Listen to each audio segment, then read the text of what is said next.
Hello everyone and welcome to my channel. I think everyone that has a crafting channel has done a video on their favorite supplies, and so I'm going to do one on mine and give you some little tips and tricks, especially if you're just starting out. Even if you've been crafting for a while, hopefully there's something here for you too. And at the very end I have a storage bonus tip for you, so make sure you stay to the very end. Okay, let's just get started on my favorite crafting supplies. So these aren't in any particular order. I'm just going to show you what I have in front of me and just kind of tell you a little bit about them. Okay, so first of all, a pair of scissors. I just got this pair of scissors. This is a Tim Holtz, and I love these. They cut through anything. This is the large version, and they have a smaller version, but I'm probably going to get later on. But I really do love these scissors. But a good pair of scissors. Doesn't have to be these, just a good pair. And a ruler. Now, I like this T ruler because I can not only just measure with it, but say I'm making a card and I want to put a sentiment. I have a hard time saying that word. Anyway, say I want to put a sentiment or an embellishment on there, and I want it straight. So I can take my T ruler, line it up along the edge of my card, and put where I want it along there, and then just stick. And this is kind of hard to do this way, but my equipment isn't working right to do the other way. So hopefully this works out. So anyway, I can line that up right there and have it perfectly straight. But if you don't have a T ruler, a ruler is good too. I've used just a plain ruler for many, many years until I just recently got my T ruler. So a ruler. Okay, the next thing I have is this eraser. Now, this eraser is just wonderful. It erases pencil better than a pencil eraser. It erases glue, so if you get glue on your card where you don't want it, it will erase that off. Just try it on anything. Sometimes there's a smudge, ink smudge on there, and if I get it before it's dry, it will erase it. So not always, but sometimes it will. So I love this, and this is a new one because my other one, what I do is after it gets all gummy and yucky, I trim it off so I have a new fresh piece, and then it gets down to about nothing.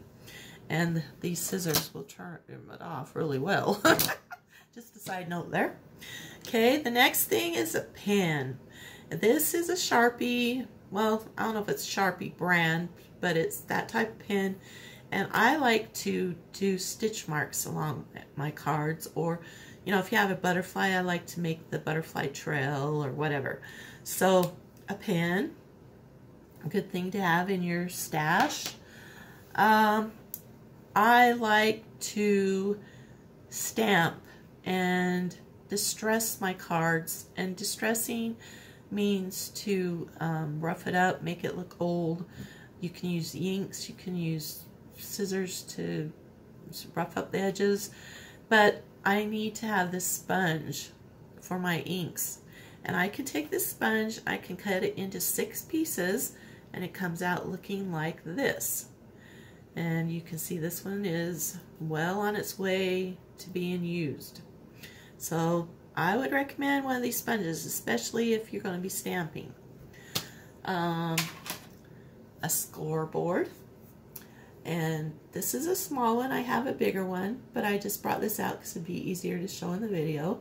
So I love my scoreboard. If you're just starting out, you need to figure out what your style is. If you're not going to use a scoreboard and you go buy one and then it's just collecting dust, you know, that's not a good thing. So start out with the basics and then move on from there. Once you figure out what your style is and what you like to do. If you like to use stickers, then you probably don't need a scoreboard and all those other things. And a trimmer. a trimmer is a good thing to have in your stash. I like this one. It's a Fiskars. And right in here where it cuts, there's a wire. And that wire lays on your paper and shows you exactly where your cut's going to be. So I like that for this reason. But I've had many different trimmers and most of them work really well. So yeah, just find a good trimmer that suits your needs. And this isn't really a tool, but I have to have this because I take this box and I throw all of my little scrap pieces of cardstock in here. And then when I just need a tiny little piece, say I'm making a little flower, I can go to this box and I can just get out a tiny little piece of cardstock, and I'm not wasting a whole piece of paper. Now this box only has my white cardstock and my cream colored cardstock. I have a storage unit that has drawers in it, and those drawers, each drawer has different color of cardstock scraps. So I have like pink and yellow together, or pink and red together, blue and green, orange and brown and yellow. So you get the idea. So this is kind of nice, and it looks pretty just sitting on my desk. And no one knows what the mess is inside of it. Then if you like to stamp, you might start out with the acrylic blocks. Here's just a couple of different sizes. I think I probably have all the sizes there are. But you would need the acrylic blocks for the, excuse me, the stamps. Sorry, we have smoke in there today and it's really making me cough. But if you decide stamping's your thing and you want to get more creative and spend a little more money, then I would recommend getting the stamp platform. This is a Tim Holtz one. There's other brands out there. I've heard of the Misty. I think there's another brand. I can't remember the name of it though. They all work the same way, and I have a video showing how this works too. So I can link that in the comments. And embossing or die cutting. If you like the embossing, the look of embossing, here's one right here's a piece of scrap that I have embossed. So that's what embossing is. And die cutting, I don't have one close, but I do have a video for that too, if you're not sure what die cutting is. But if you're going to do those, then you need a die cut machine. And this machine does both die cutting and embossing. Now I've had this one for a very long time. This is an old one, but it still works perfectly. They have a new one out that's white and gray and very nice looking, but I don't need the new one when that one works the same way and does the job for me. So, but I would recommend that. And if you're going to die cut, I really should have grabbed something that was die cutted. Actually, I have a card behind me, and this card is in one of my videos too. But this is die cut. You can see all those tiny little pieces that had to come out of there. So these two tools are wonderful for getting all those teeny little pieces out of there.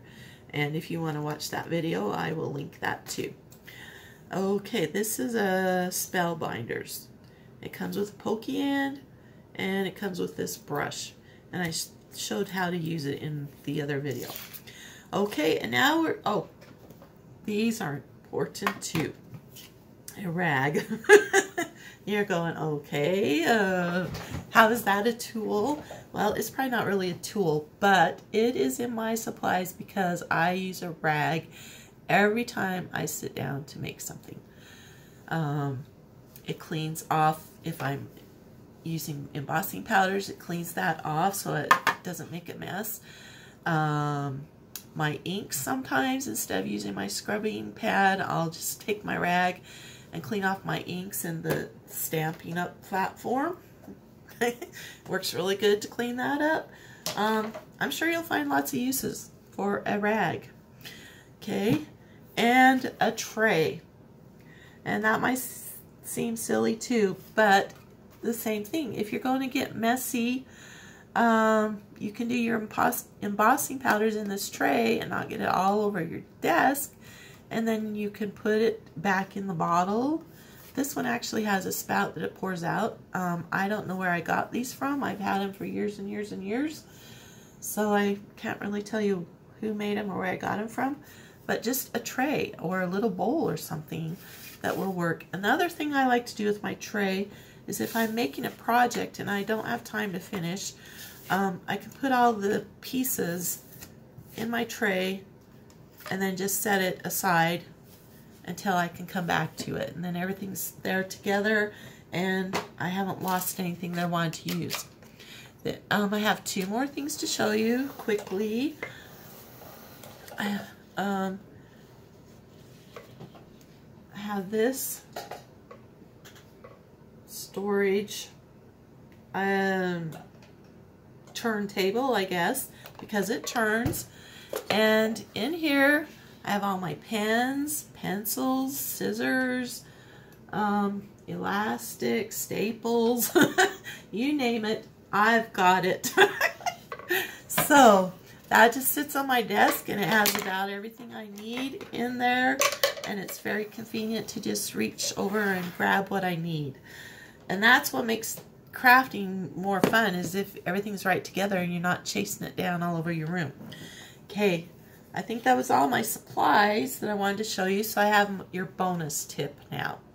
If you watched one of my previous videos on organizing, I had this little container in there, and it was pretty messy. And it stores my dots, my sequins.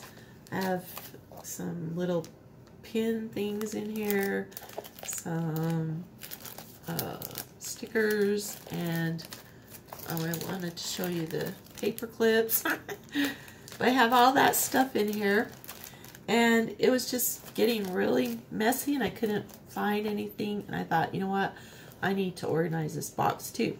So I took the idea from organizing my stamps, and if you want to watch it, I put them in small little envelopes that were thin, and I decided I could do the same thing with my embellishments with all this stuff. So at my local craft store, I found these little bags, and there's different sizes. I think there's 3 or 4 different sizes. This is the smallest size, and it was in the cake decorating aisle or the birthday supplies. So my store, the cake decorating is on one side and the birthday supplies is on the other, so it's the same aisle. But anyway, that's about where you would find them, and they are the perfect size to put these. Whoops, got it upside down. Oh, I didn't. They're kind of hard to tell which is top end, but anyway, they fit these embellishments perfectly. And then you just put them in there in your box, and you have more. I have more space actually. I have it doesn't look like it because I broke them up into groups. You know, I have sequins here and the dots here, and or here, etc. And it makes it very nice, this little box. I got this box from Stampin' Up. I think they do sell this size still. They have gotten rid of their storage boxes that I showed in the other video, but you can find similar boxes at your craft store. There's also a website called Organize More Storage. I think that's what it's called. And they sell a lot of this type of stuff too, so you can go on the internet and look them up. But that's what I wanted to share with you today, and just tell you to go out and have fun with your crafting supplies. Use what you have, and then build up from there as you discover what your style is. Because, you know, you don't want to go out and buy a whole bunch of stuff and then never use it and just have it sitting there. So figure out what your style is first, then go buy your supplies and build up. Buy the cheap thing, decide if you're going to use it or not, then go for the more expensive. All right, that's my tips for today and my favorite craft supplies. I hope you'll watch my other videos. I hope you'll subscribe to my channel and hit that like button, and have a good day. Thank you for watching. We'll see you later.